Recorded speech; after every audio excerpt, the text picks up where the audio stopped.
भगवान साक्षात अगर शास्त्रों के हिसाब से अवतरण ले लिए है, तो ये तो शुभ कार्य है। ये तो हम मंदिर में हमारा जन्म हो गया है ऐसे हम मान सकते हैं, क्योंकि भगवान धरती पे आ गए हैं। तो आपका क्या विचार है उस बारे में? भविष्य मालिका में एक पंक्ति लिखा है, महान शक्तिशाली ए भारत भूमि, अव्यक्तरे बल देवे प्रभु चक्रधारी। ये भारत देव भूमि है।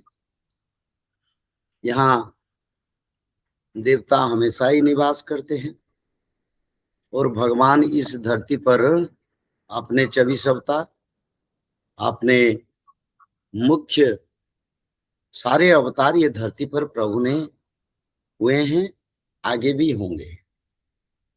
तो इसीलिए शास्त्र मनुष्य का आंखें हैं, पथ है। शास्त्र के माध्यम में पथहरा समाज को, जो मानव दिशा से, गलत विचार से, गलत दिशा से जा रहे हैं, शास्त्र उस मानव को परिवर्तन करता है। सिर्फ भविष्यवाणी का शास्त्र नहीं, भागवत महापुराण, विष्णु पुराण, ब्रह्म पुराण, ब्रह्मांड पुराण, ब्रह्मोत्तर पुराण, गरुड़ पुराण, जो पुराण में देखे हैं उसमें भय नहीं किया गया। स्पष्ट चित्र एक समाज का, पतनशील धरती पर मानव सभ्यता का रूपरेख को वर्णन किया गया, किसमें क्या दंड विधान उसका वर्णन किया गया, और मनुष्य अगर उसको अनुसरण करने के लिए उनको तरीका भी बता गया। हर शास्त्र में जो गलत काम करेंगे, भागवत शास्त्र में नरक का भी वर्णन है। भागवत महापुराण में कंस का विनाश पाप के कारण कैसे हुआ उसको भी दिखा गया। भागवत शास्त्र में भगवान मानव धर्मी बताए। तो हर शास्त्र में भगवान ने सचेतन किए। बिल्कुल ऐसी न्याय से भविष्यवाणी का पुराण का रचना सत्य, त्रेता, द्वापर, कली चारों युग में रचना हुआ है।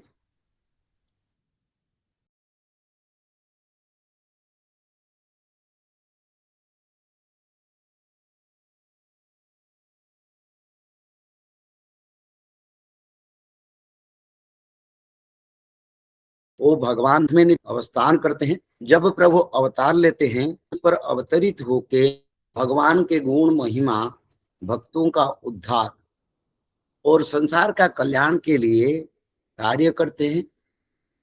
तो इसीलिए एक मैं विचारधारा लूंगा, सत्य युग में अच्युतानंद और नित्य पंचसखा, नल नील, जाम्बवंत, सुसेन और हनुमान जी त्रेता युग में पंचसखा थे। सत्य युग में नारद, गार्गव, स्वयंभू, कृपाजल ये पंचसखा थे। द्वापर युग में दाम, सुदाम, सुबल, शिवच, सुबाहु ये पंचसखा थे। कलयुग में वही पंचसखाओं ने स्पष्ट रूप में अपने शास्त्र में लिखे हैं।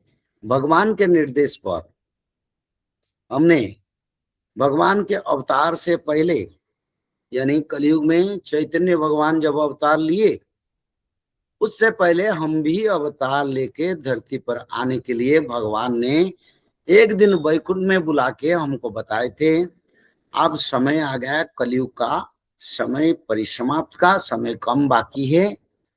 तुम नित्य पंचसखा जाके कलयुग में जगन्नाथ क्षेत्र उड़ीसा के परम पवित्र क्षेत्र पर जन्म होके धर्म संस्थापना में कार्य में सहयोग करो और भविष्य शास्त्र लिखो। और मेरा जो अवतार हो रहा है वो अवतार के साथ सारा विश्व में वैष्णव धर्म का प्रचार के लिए कार्य करो। इसको नित्य पंचसखाओं ने स्पष्ट रूप में अपने पुस्तक में रचना किए और उसके प्रमाण मिलता है। जब भगवान चैतन्य जगन्नाथ क्षेत्र आए तब नित्य पंचसखाओं ने उनकी सखा बने। चैतन्य भगवान उनको मंत्र नहीं दिए, क्योंकि सखा को मंत्र नहीं दिया जाता है। सखा बंधु होते हैं, मित्र होते हैं। इसी कारण उनको चैतन्य भगवान के निर्देश पर अलग अलग साधु संतों के माध्यम से मंत्र दान करके उनको पंच सखा का दर्जा चंद चैतन्य भगवान ने दिए। और वही पंच सखाओं ने ये शास्त्र लिखे, बराबर भागवत महापुराण अष्टादश पुराण में जैसे तत्व है, मानव का सभ्यता का रक्षा, कर्म का विचार और मानव सभ्यता की आने वाले आपद, हर शास्त्र में लिखा है। हाँ। गरुड़ शास्त्र, गरुड़ पुराण तो अष्टादश पुराण में एक पुराण है, उसको जो पढ़ेंगे वो तो घर में सो नहीं पाएंगे जो पापी। विश्व मालिका शास्त्र तो कहता है आगे समय आएगा, भक्तों का उद्धार होगा, धर्म का पाला जिसका भारी होगा वही बचेंगे।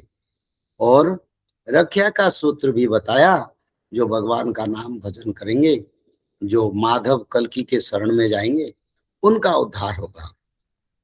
अष्टवा पूरे अष्टायुध कली से जन्म हेबे माधव, माधव नाम को जेहूं जपई, जन्म मरण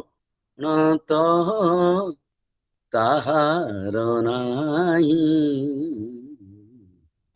ताहार नाही। कलयुग के अंत में माधव जन्म होंगे और जो माधव नाम भजन करेंगे उनका जन्म मृत्यु बंधन लगेगा नहीं और उन लोगों को वैकुंठ प्राप्ति होगा। कलयुग में कई पंथ, कई धर्म, कई परंपरा अपने परंपरा को प्रचार किए, पर किसी परंपरा में शास्त्र सम्मत मोक्ष का लिखा नहीं है। पर ये परंपरा पंच सखाओं का बड़ा अवदान है। सनातन धर्म विश्व के मानव सभ्यता के प्रति ये सबसे बड़ा अवदान है। उन्होंने स्पष्ट रूप में लिखे हैं, केवल ही केवल जो माधव नाम को भजन करेंगे उन्हें मनुष्य लोग वैकुंठ प्राप्ति करेंगे, जन्म मृत्यु बंधन को तोड़ेंगे, जीव चक्र बंधन से मुक्त होंगे, बद्ध जीव से दिव्यमान बन के अमरत्व प्राप्ति भी करेंगे। उन्होंने ना कोई जाति का जिक्र किया, ना कोई वर्ण का जिक्र किया, ना कोई देश का जिक्र किया। एक बात बोले, बस जो भी मानव, ये प्रमाण करता है मानव सभ्यता के प्रति भगवान का उदारता और कृपा, ये प्रमाण करता है।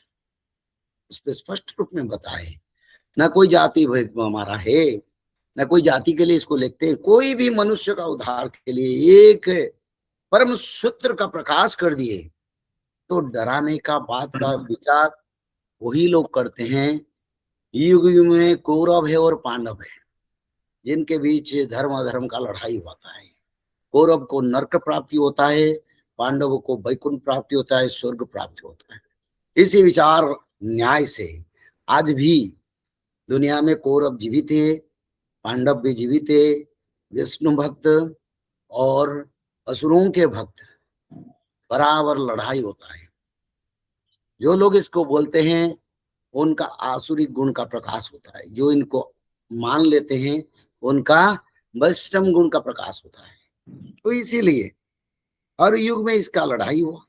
सत्य युग में भी असुर परंपरा के साथ भगवान का लड़ाई हुआ। आदिदैत्य हिरण्यकशिपु के साथ लड़ाई हुआ, मुरासुर के साथ लड़ाई हुआ, गयासुर का साथ लड़ाई हुआ सत्ययुग में। त्रेतायुग में भी असुरों के साथ लड़ाई हुआ। रावण, कुंभकर्ण, मेघनाद और कई मारीच, सुबाहु, ताड़का और ऐसे हजारों संख्या के असुरों के साथ लड़ाई लाखों से हुआ है। त्रेतायुग में कंस, अष्टमल्ल असुर और अघा, सकटा और धेनुका ऐसे जैसे असुरों के साथ लड़ाई हुआ। कलयुग में भी लड़ाई होगा। तो इसीलिए मेरा विचार यही है, धर्म धर्म की पाला में जाता है, पाप पाप की पाला में जाता है। शास्त्र कुछ गलत नहीं लिखा है, और शास्त्र में भविष्य है, वर्तमान है, कर्म का आकलन है, कर्म का विचार है। कौन सा कर्म करे तो मानव का कल्याण होगा, उसका भी विचार है। भविष्य मालिका ऐसे एक शास्त्र है। ये कलयुग की अंतिम समय से 600 साल पहले इसका पूर्ण रूप दिया गया, चारों युग में उसका रचना हुआ। सिर्फ कलयुग में उसका रचना नहीं हुआ, क्योंकि सारे भविष्य मालिका के वाणी भगवान कृष्ण के, हरि के, नारायण के, शंकर भगवान के और कहीं कहीं वाल्मीकि महामुनि के, कई ऋषि मुनियों का परंपरा इसमें रचना है। जैसे वाल्मीकि महामुनि इसके बारे में लिखे हैं, होई वाणी तेजहु सकल आरहत। जब वह महाअनीति होगा, सब दुख में त्रस्त होंगे। होई वह अनीति जहूं सकल आरत, प्रभु जे प्रकाश है वे। उसी समय कल्कि के प्रकाश होगा। उससे बड़ा भाग्य की वाणी हमारा के लिए और क्या हो सकता है। असुरों को हम निंदा करते हैं, असुरों को हम विनाश का संकेत भी प्रदान करते हैं। जो असुर कौरव बनना चाहते हैं, जहां भी हो, माधव परंपरा में हो या कहीं दूसरी परंपरा, कोई दूसरी देश में हो, कोई देश विदेश, कोई धर्म, कोई परंपरा, कोई मजहब में हो, कौरव का विनाश हुआ है, विनाश भी होगा। तो इसीलिए कौरव से पांडव बनो, क्योंकि कोई सोल खराब नहीं है, कोई आत्मा खराब नहीं है। मनुष्य के चारित्र्य के गुण, परिवेश और उनके पूर्वार्जित कर्म के अनुसार उसमें सुगुण और दुर्गुण का महक आता है। तो इसलिए जो मानव में पूर्व जन्म में अच्छा कर्म नहीं किया, भले उनका आसुरिक गुण अभी तक नष्ट नहीं हुआ, सतगुण का प्रकाश नहीं हो रहा है, still we have time in hand. भविष्य वाल क्या कहता है, माधव नाम को भजन करो और कौरव से पांडव बन सकोगे। संसार का सबका कल्याण के लिए प्रभु लिखे हैं। वेद व्यास जी भविष्य पुराण, कल की पुराण में लिखा है, वेदांश तो द्वापर व्यास कलोर अंते पुनर्हरि मार्गे स्थापयते दुर्वृतान प्रभु। यानी इसका अर्थ दुर्वृत लोगों को प्रभु सुब्रत बनाएंगे, पापियों को पुण्यवान बनाएंगे। कल की अभी भी तो समय है। तो निंदा शास्त्र का जो करते हैं उनको नरक प्राप्ति होता है, और भविष्य मालिका पुराण का जो निंदा करेंगे, ये प्रत्येक युग है। इस युग में भविष्य मालिका का रचना हुआ। सनातन धर्म का कई शास्त्रों का वेद व्यास ने द्वापर युग की अंत तक रचना करके चल गए, कुछ बाकी रह गया था, जिसको भगवान के अंश से आए नित्य पंच सखाओं ने, चैतन्य भगवान के निर्देश उन्होंने स्पष्ट लिखे हैं।